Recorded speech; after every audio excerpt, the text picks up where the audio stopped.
చిన్న చిన్న పిల్లలు వాళ్ళ తోటి విద్యార్థులు స్కూల్ లోపల టైంకి స్కూల్ విద్యను అభ్యసిస్తూ ఉంటే వీళ్ళేమో బయట నిలబడ్డారు పిల్లలు. వాళ్ళకు కూడా తెలియదు ఎందుకు నిలబడ్డారు.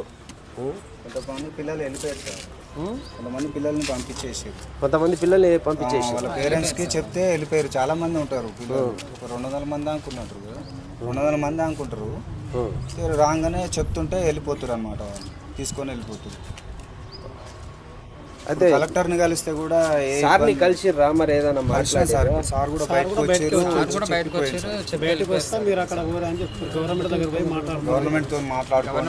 బట్టి విక్రమార్కతో మాట్లాడండి. అక్కడ బట్టి విక్రమార్కతోటి మాట్లాడాలి. బట్టి విక్రమార్కతో వెళ్ళాలంటే ఇప్పుడు ఆయన ఉపరాష్ట్ర ఇప్పుడు ఉప ముఖ్యమంత్రి కదా సార్. ఒకటి చిన్న డౌట్, బెస్ట్ 11s కింద పిల్లలు ఇక్కడ ఈ ఒక్క స్కూల్లోనే చదువుతారా, వేరే స్కూల్లో కూడా చదువుతారా? అన్ని స్కూళ్ళల్లో ఇంతే ఇలా కొట్టేసిరంట. వీళ్ళకు స్టేట్ వైజ్ యూనియన్ తరఫున అసోసియేషన్ తరఫున ఉన్నాయంట సార్, వాళ్ళకు యూనియన్ ఉన్నదంట. ఆ యూనియన్ ప్రకారం మేము ఫాలో అవుతున్నాము, అందరం ఒకే నిర్ణయం మీద. అంటే ప్రైవేట్ స్కూల్